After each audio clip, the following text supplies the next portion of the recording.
Yo, what is up, my brothers and sisters? Welcome back. It's your boy, the Masked Senpai Anime. We got another reaction video for you today. Today, we are reacting to The Truth About Jedi Sexual Relations, Star Wars Explained. So I guess we're gonna see if, Jedi can have sexual relations, I guess. So, let's get into it. My friends. Alright, Loki, I don't think I can commit to a religion where you can't have sex. I don't think I can do that. I'm Big Z, and welcome to Lore Star. Today, we are going to be talking about the Jedi Order and their rules and expectations regarding adult relations, romantic attachments, and procreation. It's a topic that serves as the primary conflict for the prequel trilogy, and yet one that is still surrounded by a ton of misconceptions and false assumptions. Yep. So today we are asking, are the Jedi truly celibate, or can they engage in romantic and adult relations? Remember, my dear Obi-Wan. Alright, let's do this. I've loved you always. Speaking of adult relations, today's sponsor is Adam and Eve. What were you thinking we might do in those hours, wife? Adam and Eve is a store, and they sell products. I might surprise you. I found my old shock collar the other day. Products that Oh, wow! I'm unable to show you on YouTube. Alright. Boy, might I? Products that may be a little more Sith than Jedi in nature. Oh, okay. My master. If you are over 18, you may use the promo code LORE to get 50% off any one item from their store and free shipping to the US and Canada. Which Okay. is awesome because they've got some pretty high quality and expensive stuff on there, and 50% is quite a big chunk and a great way to get started on your Sith accessorizing. Alright. For you like never before. Adam and Eve, come to the dark side. Alright. So worth. I remember that said. I heard that all the time from my friends who like Star Wars also. Come to the dark side, but you got cookies. The wait. We'll have to set aside a few hours every day. I hope you at least told Padme I said hello. One of the ideas really fleshed out in the prequels was the cultural and societal expectations that the Jedi Order placed on their initiates and their members. The original trilogy gave us a lot about their philosophy and worldview, but left much of their day-to-day practices shrouded in mystery. Yep. The prequels showed us a lot more about the Jedi, and we got to learn a lot about their expectations and the rules that they placed on their members. Okay. For example, we know that Yoda said that Luke was too old to begin his training, but it wasn't until the prequels that we saw just how young most Jedi were when they began that training, usually being taken between the ages of 2 and 4 years old. Hey, One of that's kidnapping then. That's child kidnapping. the biggest expectations introduced in the prequel era was the emphasis on attachment. We see in the prequels that the Jedi seem to forbid love because it leads to the dark side, or so they say. Yeah. I'm not so sure that's the case. This plays out as the major conflict for all three prequel movies, with The Phantom Menace calling out Anakin's attachment to his mother, and Attack of the Clones and Revenge of the Sith both centering on his love and attachment to Padme. The Jedi warn against this because it leads to attachment and passion and possession, and the Jedi believe that these are dispositions that lead to the dark side. Why? However, this has led many to believe that the Jedi are totally celibate, a misconception that continues to propagate to this day. Yep. So first, let's take a look at what is forbidden to the Jedi. The Jedi forbid possessive relationships, a relationship where the Jedi demands some sort of exclusivity from the object of their affection. Possession is forbidden. Now, the inverse of this mandate is the mandate against attachment. Attachment is forbidden.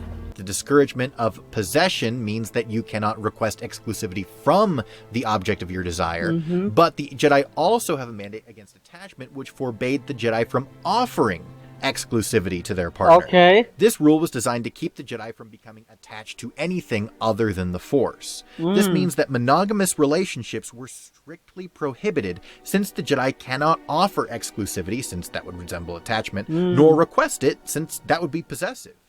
Ki-Adi-Mundi is a fantastic example of this. Ki-Adi-Mundi was a strong believer that the Jedi's attachment should be solely to the Force and nothing else. Furthermore, he was one of very few males in his species, placing a heavy pressure on him to help propagate the next generation.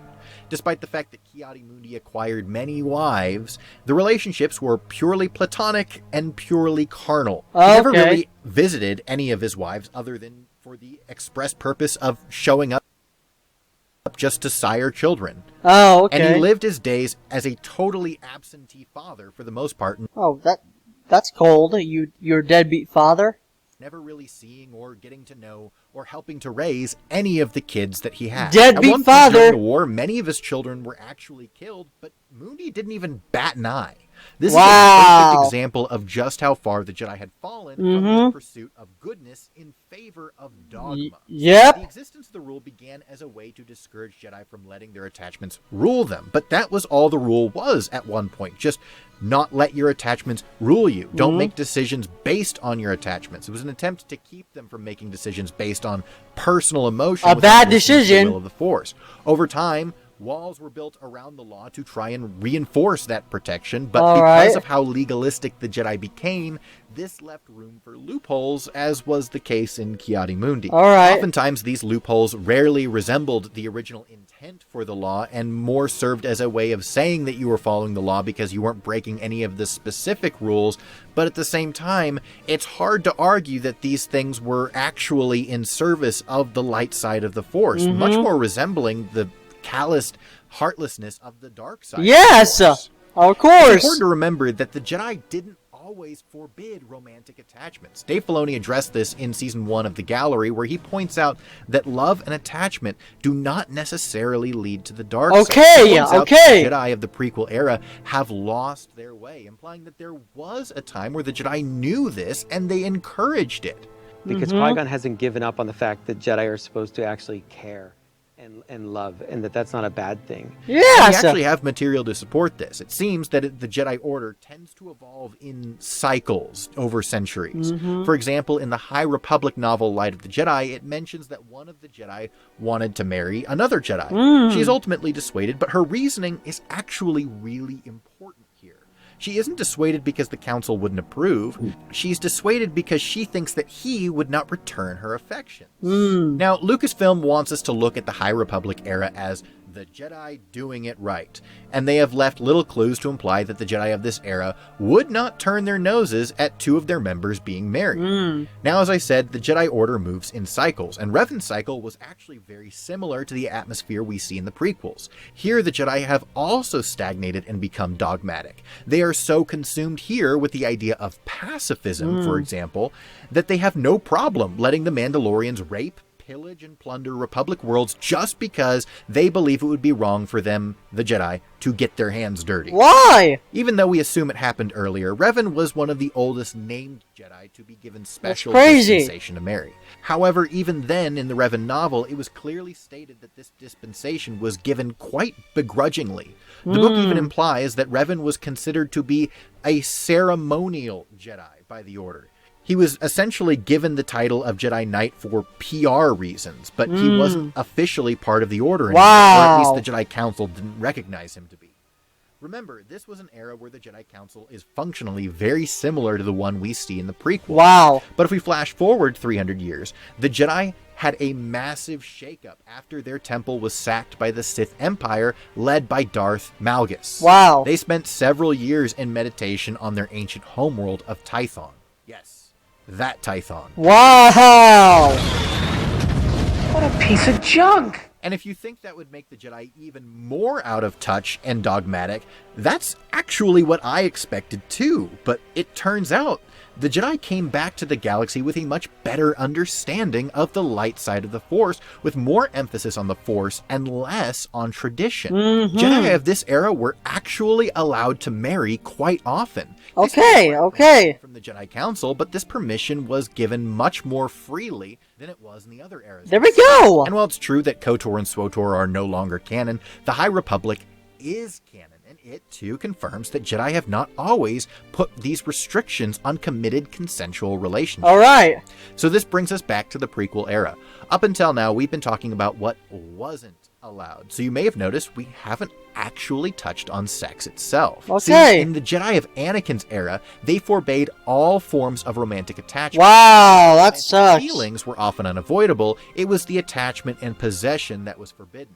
We can see this very clearly in Obi-Wan's relationship with Satine, where he did fight his feelings for her, but he still couldn't help the fact that he did love her. Mm-hmm. All right. To love is human. Had you said the word, I would have left the Jedi Order. Obi-Wan even said that he would have gladly left the Jedi Order Yes! to be with her. Stand up And this for makes love! sense, since he knew that the type of relationship he wanted was forbidden by the Jedi. Okay. Forbidding attachments and monogamy left quite a gaping loophole for the Jedi. While relationships were largely forbidden, the Jedi tended to turn a blind eye to casual flings and purely recreational activities. Okay. While it's true that Anakin's relationship with Padme was forbidden, the fact that she was pregnant with his child actually wasn't a problem. The problem Wow. was that everyone knew how Anakin felt about Padme, so they knew that he didn't just knock her up. They knew that he would have wanted to be involved and that he would have found a way to be the father for his Okay. children that he didn't have growing up. This really serves to highlight just how far the Jedi have fallen by the prequels. Wow. They would rather Anakin bounce after knocking Padme up rather than taking Now that's cold right there. That's being a deadbeat father right there. Stupid Jedi. responsibility for his children and raising them as Padawans of his own. I did a whole video breaking down the Chosen One prophecy and how it all ties into the idea of attachment, and that Anakin's role was to remind the Jedi that attachment and love were both ideas that were crucial to the service of the light. Yes. And I think that this lore for this topic actually really serves as some pretty substantial evidence for that theory. You should check it out if you haven't seen it yet, and keep in mind I will check it all out. of the things that we've talked about today regarding how the Jedi looked at even romantic relationships and how far their philosophy is from the actual light side of the Force. Yeah. Anakin went to the Sith because the Jedi wanted him to be an absentee father, and Anakin knew that was wrong. Yes. The Jedi were tolerating casual sex and meaningless hookups, but they were frowning on people who actually wanted to love his family. But here's what's really interesting. Romance and love are equally forbidden by the Sith. Even though the Sith value possession and passion, they believe that attachment and compassion lead to weakness. Wow. Anakin assumed that he would be able to keep his family if he left the Jedi, but in a great twist of irony, he ended up losing everything. Yep. But of course, the story didn't end there, because here's the thing. Anakin set out to embrace attachment and love, and he was eventually successful in reshaping the Jedi in accordance with this recognition. It was because of his attachment to his son that he turned against Palpatine and actually destroyed the Sith. And Luke would eventually go on to make his own Jedi Order. A Jedi Order that, at least in Legends, permitted romance, marriage, and adult relations. Yes. That is the beauty of all. There we of this. go. Because of the actions of Anakin Skywalker, the Jedi Order was broken down and stripped of its dogma and legalism, and reformed by his son in the There we image go. of the light. A true Jedi Order. There you go. But anyway, that is the truth on how the Jedi forbid relationships while still giving the big old thumbs up to casual sex. Wow. I want to know what all of you, my friends, have to say about this. So let me know your thoughts down in the comments below. Don't forget to like and subscribe if you enjoyed the video, or if you learned absolutely nothing new, you can feel free to leave a thumbs down, completely guilt-free, because that tells me I'm not doing my job. Thank you all so much for watching, and as always, may the Lord be with you. Yep. Now May the Lord be with you. and forever. That was crazy, but that all makes sense now. Man, the Jedi were just as dark as the Sith Lords were when it came to some things. Man. Anyway, guys, that was the truth about Jedi sexual relations, Star Wars Explained. I'll leave the original link to the video in the description below. I hope you like this video, and I will see you next time. Bye.